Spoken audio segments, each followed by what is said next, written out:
Good morning, East Lansing. Immigration has been increasing over the years, and with more and more immigrant students coming into the classroom, I am here with the importance of contributing other languages in the classroom. Historical motivating factors such as religious freedom, freedom from oppression, or economic motivation has been some of the reasons as to why the United States has become super popular for such immigrants. Martinez did a study on how Spanglish can be used as a literary tool in the classroom. He studied Mrs. Ramirez's second, third, and fourth period English Language Arts Social Studies instructional block. All but one student was bilingual, and he observed that the use of Spanglish to shift voices for different audiences reflected a great deal of audience awareness. With audience awareness being relied on for students, it could potentially be effectively leveraged as a resource for their academic writing. This study showed connections with using Spanglish as a literacy tool with potentially transformative points of leverage for academic literacy, teaching, and learning. Not all immigrants come to America speaking English, and other studies have shown that using a bilingual program, we can better prepare immigrant students for the real world. Back to you, Hannah. Thanks, Natalie. We recently interviewed Mr. Toblin and Ms. Van Remmen, current school teachers, about how they handled language barriers in the classroom and things that they did along the way.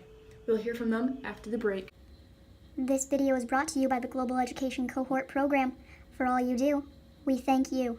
My name is Renee Van Remmen. I teach at Marble Elementary School in East Lansing, Michigan. And it's a K-5 building, and I have been teaching. This is my 25th year. My name is Chris Tolan, and I've taught at a number of schools over the last 20 years. I started teaching in 1997 up in Traverse City at Traverse City Central High School. Then I had an assignment at a self-contained emotionally impaired building, Troy School District, at the Alternative and At-Risk High School. We would accept alternative and at-risk kids. I taught there for 16 years. I'm an associate professor of English at Schoolcraft College, the community college in Livonia. And then I'm subbing on the side. I'm doing some substitute teaching on the side. I did a couple years at Michigan State, and I graduated from Central Michigan. What's your focus? So elementary education, then English and child development. I did my undergraduate work at Ferris State University in Big Rapids. I picked up a bachelor's in secondary English education with a minor in secondary social studies education. And then I did my graduate work at Eastern Michigan University and picked up a master's in secondary English education there. Do you feel like you were properly trained in how to facilitate immigrant children before teaching? No. Okay. Do you feel like you've been properly trained like over the years? I don't think there's been any training on it at all. Do you feel like you were properly trained in how to facilitate immigrant children in your classroom, going through your teaching programs? No. I walked out of there not really having any teaching classes or how to teach classes, especially ESL or ELL, English language learners. So it was a lot of trial by error and on-the-job stuff. Roughly how many immigrant students have been in your classroom over the years? Very few, I would say. Probably could count on two hands the number of students, I think. What do you think is the most that you've had in your class at one point in time? This year might be it. 4, I believe. I would tell you that in my classes, at least 50% of every class was Middle Eastern. But kids from Russia, China, Japan, Korea, Assyria, Iraq, Vietnamese students, a lot of Chinese students.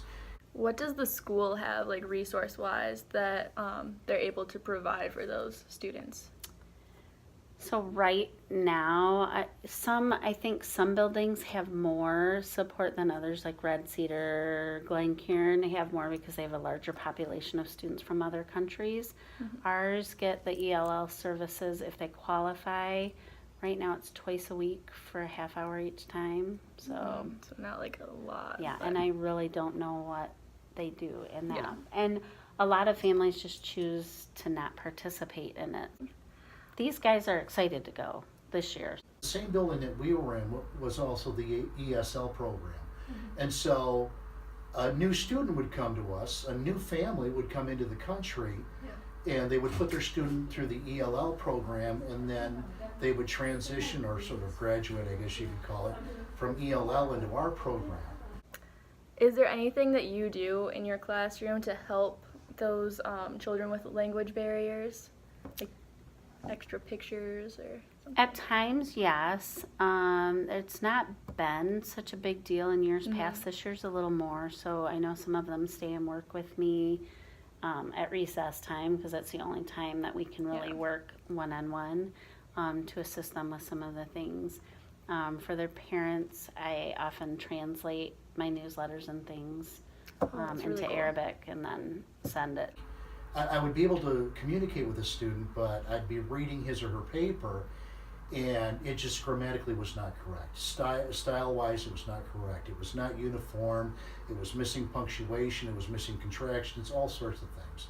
And so I would spend a lot of time with a pen, circling things, crossing things out, asking the student to come up and meet me after class or after school, and handing it back and saying, listen, I'd like you to do a rewrite, and I'll tell you what, I'll give you the better of the two grades. Take advantage of all the notes that I've written. If you need help from another teacher, that's fine too, but come on back. 16 years that I was at Troy was learning the different styles of written English from different ethnic groups of students and what I could learn to expect. It's a lot more grading and a lot more work, at least on my part, because I want to show the student where they made the mistake, and I want to help them be a better writer of English. Another thing that we've been talking about in our classes is like the use of multilingualism. Is there anything that you do to like foster their native? I have actually offered to high school and college students to do their work in their native language, and then have them write me a copy in English. Those of you who are non-native English speakers, you have a leg up on all of us because you're using both sides of your brains. It's been proven scientifically. So you guys, you got to give yourselves a pat on the back, you know? I think it's awesome. And for those of you that can speak more than two languages, that's fantastic. I do say to my non-native students, listen, if you'd like to do this in both languages, I would love to see it, and I will give you extra credit for doing it. I think you'd be more comfortable writing it in your own language anyway. And if you're struggling putting it into English, let me know. And then let me see your paper in its native language first, and I'm going to give you credit for doing the assignment, and then with the piece in English that you're having trouble with, I'll help you write that. You know, you can translate for me what you've written, and I'll help you piece it together, and I'll show you how to put together a paragraph. I'll show you how to put together your conclusion. Now, what you witnessed in that presentation with those interviews was our teachers sharing firsthand knowledge and experience over the things that they have come across in their teaching careers. A lot of it, although very knowledgeable, showed that they were not properly trained before becoming educators. They had to come up with ideas as they went along, and they had to just grow and adapt. Now, call me crazy, but I feel as though school districts should have things implemented for teachers before becoming educators, and those schools that they are graduating from, those colleges and universities, should have things in place so that teachers aren't floundering when they get into their placement. We'll hear more from Liz right after the break. GECB is the place for me, with opportunities to learn internationally. Hello everyone, welcome back. I'm Liz Walsh, and I'm going to be discussing some ideas teachers can implement in their classrooms to benefit bilingual and multilingual students they may have.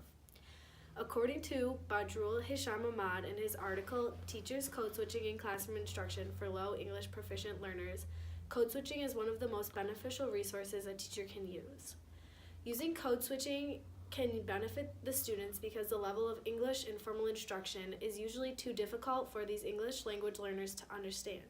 So, a teacher may employ code switching in order to help the student understand.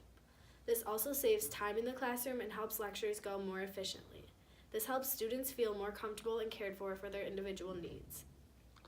In his article, he conducted a study, and 70% of the students in the study acknowledged that teachers code switched and this made the learners feel more relaxed, especially when explaining the differences between their first language and English grammar. This is a significant tool for future teachers to understand when utilizing code switching in these contexts. This can be beneficial for the students' comfort as well as their learning. There are many other ways teachers can support bilingual and their multilingual students. It is important for schools to have ways that parents can be involved in their students' learning and know their responsibilities when it comes to this. Schools can implement nights where parents are welcome to come and ask questions as well as get to know the curriculum more. This way, they will have the ability to help their child at home with homework and pushing their student to keep going even when they are discouraged by the language barriers they may be experiencing. It is hard to learn a new language in social contexts as well as academic contexts.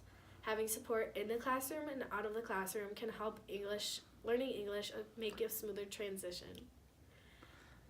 The article Language Barriers in the Classroom by Sarah Thomas, Cindy Brown, and Jessica McDavid suggests that building bilingual programs in schools can also help these students. This format of learning teaches some subjects in English while some subjects are still taught in the student's native language. This allows a student to keep their native language while still continuing their learning journey of English. This is a unique skill to have because being able to learn and use multiple languages has many benefits. Besides being able to communicate with many different people, being a bilingual or multilingual speaker has cognitive benefits and can reduce the chance of getting Alzheimer's. This is a cool fact, and that's it for today. Thanks for coming.